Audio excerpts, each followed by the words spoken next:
नमस्कार, news special देख रहे हैं आप। मैं हूं आपके साथ विशाल कर। खबरों की शुरुआत करेंगे। एक समय में देश की सबसे पुरानी पार्टी कांग्रेस की केंद्र के साथ साथ कई राज्यों में सरकार थी, लेकिन 2014 में महंगाई के मुद्दे पर चुनाव लड़कर सत्ता में आई बीजेपी ने एक एक कर ज्यादातर राज्यों में जीत हासिल कर कांग्रेस से सत्ता छीन ली। उत्तराखंड में 2014 से ही बीजेपी लगातार चुनाव जीत रही है।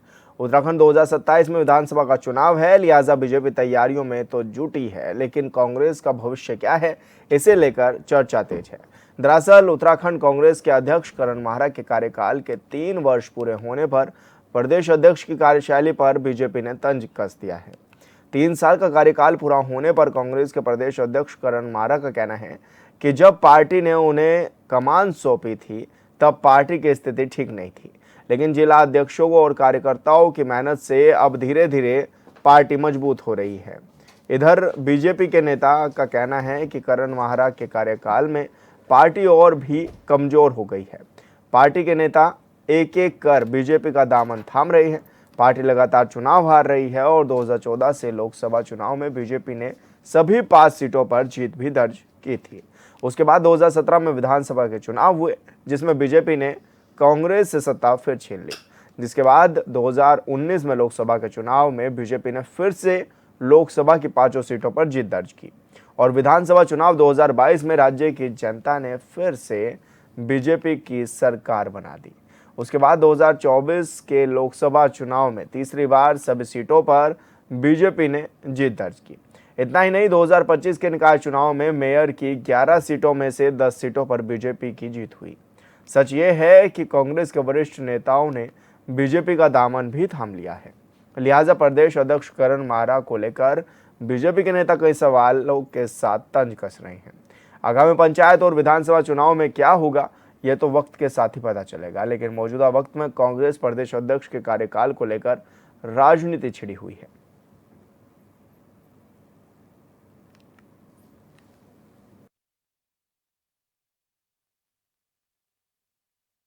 कुछ मीठे, कुछ अनुभव मिले हैं। कई चीज़ सीखने को इन 3 सालों में मिली है। मुझे याद आता है जब मुझे कार्यकाल सौंपा गया था, उस समय कांग्रेस की स्थिति कुछ ऐसी थी कि 2-2 हम इलेक्शन हार चुके थे और कार्यकर्ता निराश था। कई पूर्व विधायकों ने ये कहा कि कार्यक्रम नहीं हो पाएगा क्योंकि कार्यकर्ता निकलना नहीं चाह रहा, लेकिन हमने हिम्मत करी। आप जैसे कई ऐसे लोग थे जिनने मदद करी और हम लोग कार्यक्रम करते रहे। और चंपावत की शर्मनाक हार से मेरा कार्यकाल शुरू हुआ था। मुझे बने हुए जुम्मे 2-3 महीने हुए थे और चंपावत में हम बहुत बुरी तरीके से हारे थे। वहाँ से अपने जिलाध्यक्षों की मदद से, कार्यकर्ताओं की वजह से, कुछ ऐसे लोगों की मदद से जो लगातार पार्टी का पक्ष रखते रहे हैं। सुजाता दी सामने बैठी हैं, लगातार कांग्रेस की तरफ से कुछ ना कुछ वो देती रहती हैं, इस तरीके के लोग। और उसका नतीजा ये हुआ कि हम बागेश्वर तक पहुँचे और बागेश्वर में जब उपचुनाव हुआ, एक मृदुभाषी और बीजेपी का एक पुराना नेता और बड़ा मंत्री चंदन राम जी की मृत्यु हुई थी और उनकी बीवी पत्नी जो है, उनकी पत्नी चुनाव लड़ रही थी।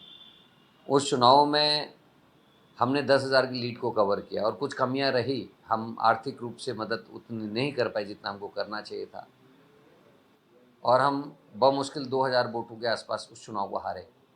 सबक मिला। उसके बाद पार्टी के कार्यकर्ताओं की मेहनत और हिम्मत से हरिद्वार से केदारनाथ तक की यात्रा की। जब बुराड़ी में केदारनाथ मंदिर बनाना और क्यूआर कोड के माध्यम से लूट हो रही थी, उसमें हम जीते और बुराड़ी का मंदिर रुका और क्यूआर कोड इत्यादि जो समस्याएं थी उनका निदान हुआ। 2 बाई इलेक्शन जीतने का मौका मिला, बद्रीनाथ और हरिद्वार का। और केदारनाथ के चुनाव में 52% वोट बढ़ाने के बाद भी हम चुनाव नहीं जीत पाएगा, जिसका मुझे अफसोस है। एक समस्या बहुत बड़ी देखने को लगातार 17 और 22 में आई, जिसमें 17 में हम केवल 11 विधायक जीते, जिसमें से केवल पर्वतीय क्षेत्र के केवल 3 विधायक थे। और आज की डेट में जब 2022 में हम चुनाव जीते हैं तो लगभग 8 विधायक। तो पर्वतीय क्षेत्रों में क्या करें, इस बात को लेकर मंथन चिंतन पार्टी के अंदर चल रहा था और लगातार प्रयास करने के बाद निकाय जब चुनाव आया, आपने देखा होगा चंपावत, टिहरी और पौड़ी को अगर हम छोड़ दें तो पर्वतीय क्षेत्र के सारे जिले बहुत मजबूती से कांग्रेस जीती है। बीजेपी का प्रदर्शन जो है वो केवल 5 जिलों तक रहा है, उधम सिंह नगर, चंपावत, टिहरी, पौड़ी और देहरादून। नगर निगम के अगर 10 सीटें हटा दें और इन क्षेत्रों की अगर उनकी हम सीटें हटा दें तो बमुश्किल 4 या 5 बीजेपी जीतने में कामयाब रही है। तो ये पर्वतीय क्षेत्र में लगातार कांग्रेस की मजबूत होने का एक सबूत है। पंचायत चुनाव में अगर बेईमानी ना होगी तो निश्चित ही हम पंचायत चुनाव में भी बहुत अच्छा प्रदर्शन करेंगे। और 2027 के लिए मुझे खुशी है इस बात को कहने के लिए, आज हमारा कार्यकर्ता लड़ने के लिए तैयार है, भिड़ने के लिए तैयार है, कांग्रेस की आइडियोलॉजी को लेकर और मजबूत हो रहा है और सख्त हो रहा है। और ये कहने में मुझे कोई हर्ज नहीं, चाहे वो अंकिता की लड़ाई हो, उसमें 12 दिन की गिरफ्तारियां हों, चाहे वो SSS से भर्ती घोटाला, पटवारी पेपर लीक हो, 7 दिन की गिरफ्तारियां हों, ईडी, CBI इत्यादि के विरुद्ध कार्यक्रम रखने हो, महिला अपराध में हर महीने लगभग हमको एक कार्यक्रम करना पड़ा कि जो हालात हैं, तो एक हिसाब से कांग्रेस का आज वर्कर जो है पूरी तरीके से लड़ने भिड़ने को तैयार है। देखिए, वैसे तो ये कांग्रेस का आंतरिक मामला है कि उनके प्रदेश अध्यक्ष जी को कितना समय हुआ और कितना नहीं हुआ, लेकिन जहां तक मैं समझती हूँ, कांग्रेस पार्टी में संगठन जो है बैसाखियों के सहारे चला है। इन 3 सालों में कांग्रेस पार्टी का जो करण महाराज जी हैं, उनको ये एक बहुत बड़ा तमगा उनके ऊपर है, क्योंकि इन्हीं के कार्यकाल में सबसे ज्यादा लोगों ने कांग्रेस को छोड़ा। तो जो संगठन को ही नहीं संभाल पाए, जिन्होंने एक बैसाखी के सहारे जो संगठन को घसीट रहे हैं, मुझे तो लगता है कि 3 साल उनका कार्यकाल पूरा नहीं उन्होंने किया, बैसाखियों के सहारे खींचा है और कोई भी उनसे खुश नहीं है। हर व्यक्ति कांग्रेस का जो है आज भाजपा में क्यों आना चाहता है? क्योंकि उनका सम्मान ही वहां नहीं है। कोई भी कार्यकर्ता अगर पार्टी के अंदर कार्य कर रहा है, डेडिकेटेड है, तो भैया उसका अधिकार है कि उसको कम से कम सम्मान तो मिले। और किसी कार्यकर्ता को अगर सम्मान नहीं मिलता है तो फिर वही हश्र होता है जो इन्होंने अपनी पार्टी का देखा है। तो भारतीय जनता पार्टी में जिस प्रकार से हमारे कार्यकर्ताओं का जो सम्मान है और जो कार्यकर्ताओं के लिए सोच है संगठन की, वो बहुत बड़ी बात है। और करण महारा को तो मैं यही कहूंगी कि बहुत ज्यादा सीखने की अभी उनको आवश्यकता है और संगठन को किस तरीके से चलाना है वो भाजपा से सीखे।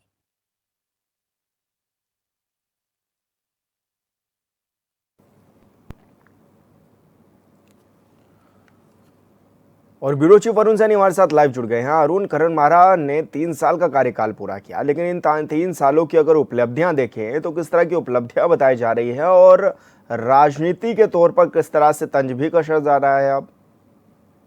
जी विशाल, बिल्कुल देखिए, कांग्रेस प्रदेश अध्यक्ष करण महारा के कार्यकाल को 3 वर्ष पूर्ण हो चुके हैं और इन 3 वर्षों को लेकर के पार्टी के अध्यक्ष करण महारा ने कई अपनी उपलब्धियां भी बताई और अपना पूरा अनुभव उन्होंने साझा किया कि 3 वर्षों तक किस तरीके से उनके नेतृत्व में कांग्रेस पार्टी आगे बढ़ी, क्या कुछ उनके नेतृत्व में किए गए। इस तरीके से उन्होंने अपना कई संघर्ष भी बताए और ऐसा ये बिल्कुल भी नहीं कहा जा सकता कि उनके समय में कांग्रेस पार्टी बहुत ज़्यादा कमज़ोर हुई है या बहुत ज़्यादा मजबूत हुई है। हालांकि बराबर जो है वो रहा है, कई मुद्दे कांग्रेस पार्टी ने उठाने का काम भी किए हैं, जो चाहे वो UKSS भर्ती घोटाले हों या फिर इसी के साथ ही महंगाई, बेरोजगारी, महिलाओं के प्रति अपराध, इस तरीके के कई मामले उन्होंने लगातार उठाए हैं, उनकी पार्टी ने उठाए हैं। और इसी के साथ ही अगर राजनीतिक तौर पर बात की जाए तो जो भी चुनाव हुए हैं, अगर कई लोकसभा चुनाव में भी कांग्रेस पार्टी ने पिछले मुकाबले इस बार थोड़ा प्रदर्शन बेहतर किया।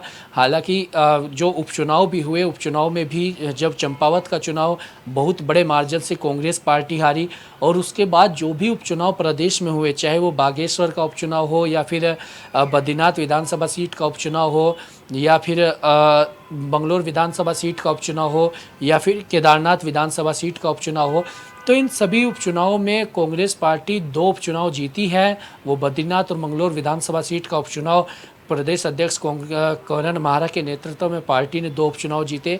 वहीं अगर बागेश्वर उपचुनाव की बात की जाए तो उसमें वोट जो मार्जिन 2022 के विधानसभा चुनाव में रहा था, उसमें भी काफ़ी गिरावट देखने को मिली और एक अच्छा मार्जिन से जो है वो कांग्रेस पार्टी ने भी लिया और काफ़ी कम मतों से कांग्रेस पार्टी वहां पर हारी। करीब 1100-1200 वोट से कांग्रेस पार्टी को वहां पर हार का सामना करना पड़ा। इसी के साथ ही केदारनाथ में भी जो है वोट प्रतिशत कांग्रेस पार्टी का पिछले मुकाबले जो है वो बढ़ा। तो इस तरीके से जो चुनाव रहे उनमें काफ़ी बेहतर प्रदर्शन कांग्रेस का रहा। हालांकि अगर लोकसभा चुनाव को देखा जाए तो लोकसभा चुनाव में कांग्रेस पार्टी इस बार भी पांचों की पांचों लोकसभा सीटें हारी और जो है प्रदर्शन इस तरीके का नहीं रहा जिस तरीके की उम्मीद इस बार लोकसभा चुनाव में की जा रही थी। इसी के साथ साथ ही जो है जो निकाय चुनाव भी प्रदेश में हुए, निकाय चुनाव में भी कांग्रेस पार्टी, हालांकि एक भी मेयर कांग्रेस पार्टी का नहीं बना 10 के 10 11 नगर निगमों में से, लेकिन जो नगर पालिकाओं में, नगर पंचायतों में कांग्रेस पार्टी ने बेहतर प्रदर्शन किया और करीब करीब भाजपा के बराबर ही जो है वो नगर पालिकाओं में, नगर पंचायतों में रही है।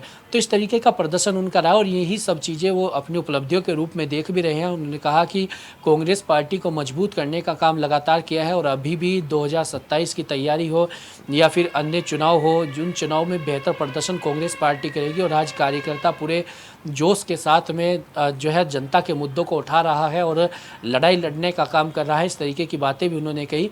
तो इस आगे अब कांग्रेस को कितनी मजबूती मिलती है और कांग्रेस एक विपक्ष के रूप में अपने आप को कितना बेहतर कर पाती है प्रदेश अध्यक्ष करण माहरा के नेतृत्व में, ये तमाम चीज़ें अभी आने वाले समय में देखने वाली होंगी। हालांकि इसको लेकर भारतीय जनता पार्टी कांग्रेस के प्रदेश अध्यक्ष पर सवाल भी खड़े कर रही है। उनका कहना है कि सबसे ज़्यादा जो है जो कांग्रेस पार्टी से बगावत हुई है, जो कांग्रेस पार्टी से लोगों ने एक पार्टी छोड़ी है, वो सबसे ज़्यादा कांग्रेस प्रदेश अध्यक्ष करण माहरा के नेतृत्व में जब से वो अध्यक्ष बने तब से पार्टी जो है वो टूटी है। लेकिन ऐसे में आगे इसको लेकर के क्या कुछ कदम कांग्रेस के द्वारा उठाए जाते हैं, कांग्रेस के प्रदेश अध्यक्ष के द्वारा उठाए जाते हैं, ये तमाम चीज़ें देखने वाली हैं। बिल्कुल अरुण, आप बने रहिए हमारे साथ रविंद्र कुमार जी जुड़ गए हैं, बीजेपी प्रवक्ता है। रविंद्र जी, बहुत स्वागत है आपका चैनल में। रविंद्र जी, जिस तरह से कांग्रेस के जो प्रदेश अध्यक्ष हैं करण माहरा, उन्होंने 3 साल का कार्यकाल पूरा भी किया है और उन्होंने कहा है कि जब उन्हें ये कमान मिली थी तब कांग्रेस बहुत कमजोर स्थिति में है और अभी कैसी स्थिति में है, क्या लग रहा है विपक्ष के पक्ष, क्योंकि सत्ता में आप लोग हैं, अब क्या लग रहा है कि आपका विपक्ष कितना मजबूत हुआ है? देखिए, कितना मजबूत हुआ है ये तो इस बात से पता लगता है कि 3 साल कार्यकाल होने में भी अभी तक इनके संगठन की पूरी कार्यकारिणी नहीं बनी है। ये उपलब्धि है करण माहरा जी की। ये उपलब्धि है कि अभी तक भी ये जो है आपस में समन्वय नहीं बना सके इनके सारे बड़े नेता।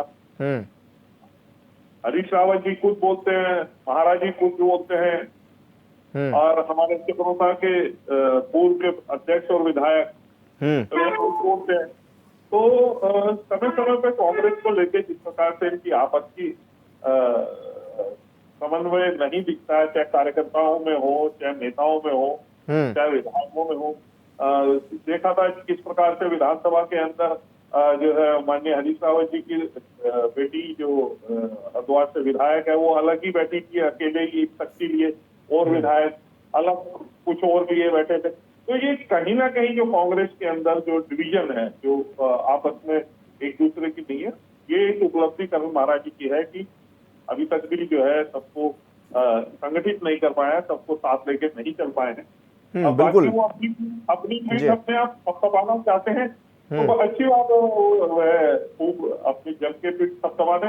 मैं तो ये समझता हूँ, लेकिन एक विधायक ने जिस प्रकार से माननीय मुख्यमंत्री की अभी 4-5 दिन पहले अपने क्षेत्र में जिस प्रकार से उनके तारीफ की है, उनके पक्ष में नारे लगाए, उसे नहीं सहन कर पाए। तो आप समझिए कि कितने छोटे दिल के और कितने संकीर्ण विचारों के कांग्रेस के यहाँ पे प्रदेश अध्यक्ष के रूप में काम कर रहे हैं। मैं नहीं समझता कि कोई बहुत बड़ी उपलब्धि है। और अभी जिस प्रकार बता रहे थे कि चाहे नगर निकाय चुनाव हो, चाहे नगर निगम के चुनाव हो, ऐतिहासिक भारतीय जनता पार्टी ने जीत हासिल करी है और सभी प्रकार से जितने भी रीपोल हुए हैं, अगर एक बद्रीनाथ को छोड़ दे हम, तो सभी में ऐतिहासिक जीत की है। मंगलोर जैसी एक ऐसी सीट जिसपे कभी भाजपा उत्तराखंड बनने के बाद जीती, उससे भी हम लगभग 422 वोटों से हम उससे रह गए। उसमें भी हमने बहुत ताकत से चुनाव लड़ने का काम। एक अच्छा जो भारतीय जनता पार्टी ने अपना काम किया है और लगातार विपक्ष में का जो देख रहे हैं आप, कोई इनमें समन्वय नहीं है, ना कोई की वो है। रविंद्र जी आप बने रहिए हमारे साथ। आशीष नोटियाल जी भी जुड़ गए हैं, कांग्रेस प्रवक्ता हैं। आशीष जी बहुत स्वागत है आपका चैनल पर। आशीष जी 3 साल का कार्यकाल तो पूरा कर लिया है प्रदेश अध्यक्ष कांग्रेस ने, लेकिन जिस तरह से बीजेपी आरोप भी लगा रही है कि संगठित नहीं कर पाए हैं, सभी लोगों को साथ लेकर के नहीं चल पाए हैं इन 3 सालों में, क्या यही वजह है कि कांग्रेस आज पीछे है? देखिए, साथ लेके तो आप जो चलने की बात कह रहे हैं, हमारे जो धामी जी हैं वो किसको साथ लेके चल रहे हैं? त्रिवेंद्र जी उनको कुछ बयान देते हैं, तीरथ जी किसको देते हैं, पर फिर भी चिंता करने की जरूरत नहीं है कांग्रेस की इनको। हमने भारतीय जनता पार्टी को हर मुद्दे पर घेरने का काम किया है। माननीय करण महाराज जी जब से आए हैं प्रदेश अध्यक्ष बनकर, ऐसा कोई मुद्दा नहीं है जिसपे करण महाराज जी ने आवाज नहीं उठाई हो। पूरी देखिए, मेन तो जनता का, आप पार्टी के हिस्से छोड़ो, हमने क्या किया क्या नहीं किया इस चीज की टेंशन नहीं है। हमने जनता का नुकसान तो नहीं किया, हमने जनता के अधिकारों के लिए लड़ाई लड़ी है। आप देखिए, अगर आज प्रेमचंद अग्रवाल ने उत्तराखंड को गाली दे रहे हैं, उत्तराखंड को गाली दे रहे हैं, तो हम लोगों ने उसका विरोध किया है। तो हमने कहां पर कम किया बताएं आप? अंकिता हत्याकांड को आज तक हम बार बार दोहराते हैं कि उसके जो है मुजरिमों को सजा मिलनी चाहिए। इनका जो भी घोटाले इन्होंने किए, आज बोलते हैं हम कि वो ले आए क्या नकल विरोधी कानून। आप नकल विरोधी कानून क्यों लाए? आपका ही आदमी नकल कराते हुए पकड़ा जाता है, भारतीय जनता पार्टी के आदमी के द्वारा नकल कराई गई, उसने ही नकल कराई। उसके बाद कांग्रेस ने जब आवाज उठाई तो आपने फिर नकल विरोधी कानून बनाने का काम किया। पर देन तो हमारी है। आपने विधानसभा भर्ती घोटाला किया, उसको हमने उजागर किया। आपके ये जो गणेश जोशी जो हैं ये घोटाले कर रहे हैं, उसको हम उजागर कर रहे हैं। गामा जी के घोटालों को उजागर कर रहे हैं। तो भारतीय जनता पार्टी को हर मुद्दे पर घेरने का काम अगर किसी ने किया है तो माननीय करण महाराज जी ने किया है। करण महाराज जी के नेतृत्व में निश्चित हमने भाजपा को हर जगह डेंट पहुंचाने का काम किया है। अपनी पार्टी की चिंता अभी छोड़ दें कि हमारे अपनी पार्टी के अंदर क्या कर रहे हैं। इससे किसी ना राज्य को नुकसान होता है ना किसी और को नुकसान होता है, वो हमारा काम है। लेकिन हमने जो काम करना चाहिए था, माननीय करण महाराज जी को जो काम करना चाहिए था, वो बखूबी किया है। और इनको हमने जहां तक हो जनता के सामने इनका असली चेहरा लाने का काम किया है। आशीष जी जैसे करण महाराज कह रहे हैं कि 3 साल पहले पार्टी मजबूत नहीं थी, उन्होंने मजबूत किया, तो आज कितनी मजबूती में आकर के खड़ी हो गई कांग्रेस? कितना मजबूत आप इसको मान रहे हैं? क्योंकि 5 लोकसभा सीटें बीजेपी के पास, अब आप देख भी लीजिए विधानसभा में भी बीजेपी आगे, तो आखिर कहाँ आप लोग आगे आ गए?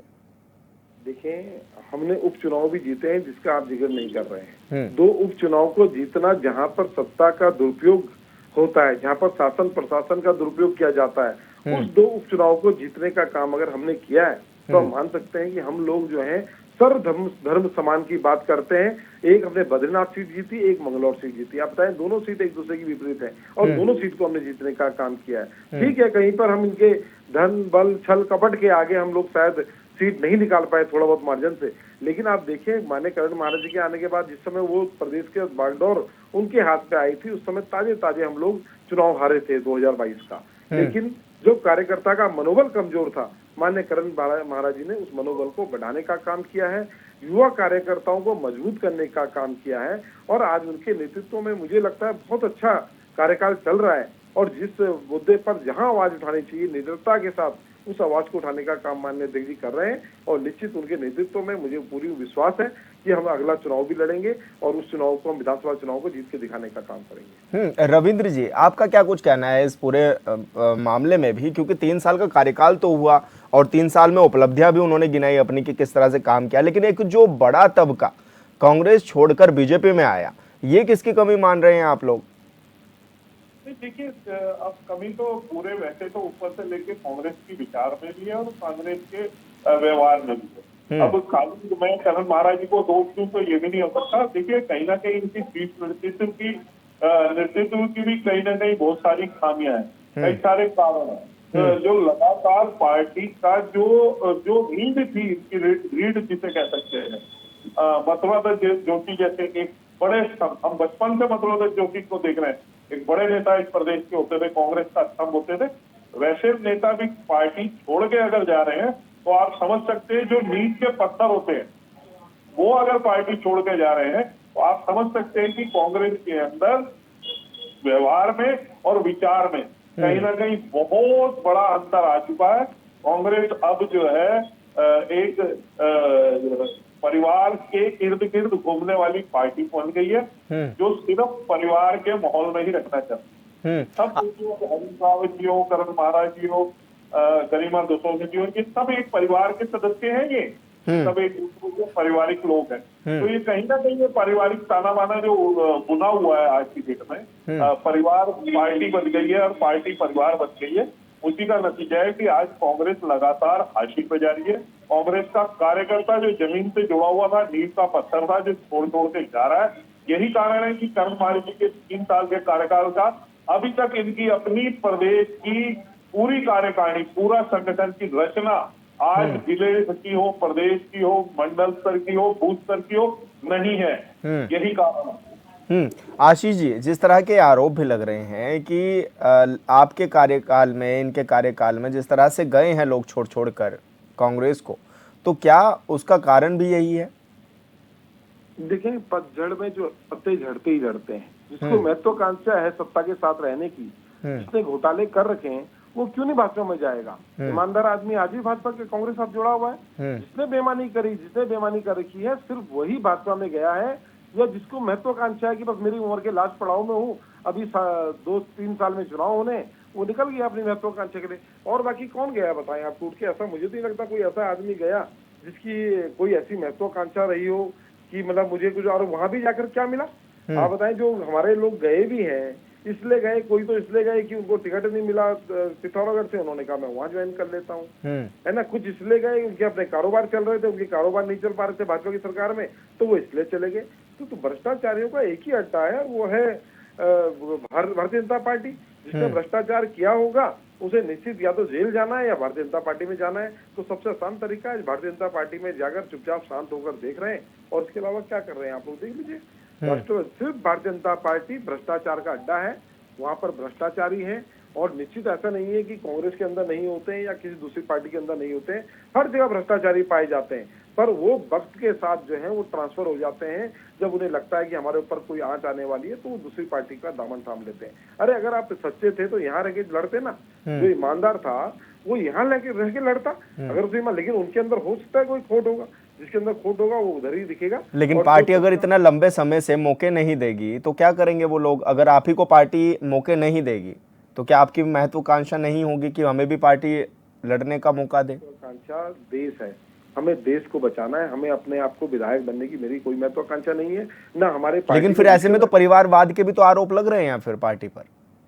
परिवारवाद तो भारतीय जनता पार्टी में उपलब्ध है। आप देखें भुवन चंद्र खंडूरी जी की बेटी कौन है? बिट्टू खंडूरी परिवारवाद का ही तो एक उदाहरण है। आप विजय बहुगुणा जी के बेटे को देख ले, कौन है? सौरभ बहुगुणा, वो परिवारवाद का उदाहरण है। नड्डा जी का बेटा परिवारवाद का उदाहरण है। अमित शाह का बेटा परिवारवाद का उदाहरण है। आपको कितने चाहिए? कल्याण सिंह का बेटा, लाल कृष्ण आडवाणी का बेटा, सुषमा स्वराज की बेटी बासुरी स्वराज, कौन है? ये परिवारवाद नहीं है तो क्या है? हमारे पे परिवारवाद कहते हैं, खुद परिवारवाद चलाने वाले लोग। जिसका परिवार नहीं है उसके लिए हम दायित्व नहीं, हमारा कोई जिम्मेदारी नहीं है। अगर मोदी जी के बच्चे नहीं हुए तो उसमें कांग्रेस की जिम्मेदारी नहीं है कि कांग्रेस उनके बच्चों को नहीं लाई। जिसके बच्चे नहीं थे उसने परिवारवाद नहीं किया, जिसके थे वो परिवारवाद कर रहा है। आप देखिए भारतीय जनता पार्टी के अंदर इनका अध्यक्ष परिवारवाद कर रहा है, इनका जो है गृह मंत्री परिवारवाद कर रहे हैं। कौन नहीं कर रहा? सब परिवारवाद कर रहे हैं इनके यहाँ। अब जिसका परिवार ही नहीं है तो उसमें हमारी गलती क्या है बताएं आप। रविंद्र जी, क्योंकि आप तो लगातार सीधे आरोप यही लगा रहे हैं कि परिवारवाद हो रहा है, ऐसे में तो आशीष जी भी कह रहे हैं कि आपके यहाँ पर भी ये सिस्टम है, तो वो वाला परिवारवाद और ये वाला परिवारवाद कैसे अलग है? नहीं देखिए, मैं तो सीधा आरोप नहीं लगा रहा हूँ, मैं तो कह रहा हूँ आप बता दीजिए कि आपको पता है कि अगला राष्ट्रीय अध्यक्ष कौन होगा भारतीय जनता पार्टी में? कोई नहीं बता सकता, लेकिन हम बता सकते हैं कौन होगा, जिसे राहुल जी चाहेंगे, जिसे सोनिया जी चाहेंगी। लेकिन यहाँ आप नहीं बता सकते। आप समाजवादी पार्टी में बता सकते हैं कौन होगा राष्ट्रीय अध्यक्ष। आप यहाँ पे प्रदेश अध्यक्ष बता देंगे किस परिवार से आने वाला है, हम बता देंगे किस परिवार से आने वाला है। हरीश रावत जी के परिवार से आएगा या किसी और के परिवार से आएगा, इन्हीं के परिवारों में से घूम घूम के ही चलना है, सारा सिस्टम ही वही चल रहा है। तो ये नहीं है कि जनता के बीच में काम करके अगर कोई व्यक्ति अपने आप को ऊपर लेकर आता है और पार्टी की विचारधारा को आगे रख के काम करता है।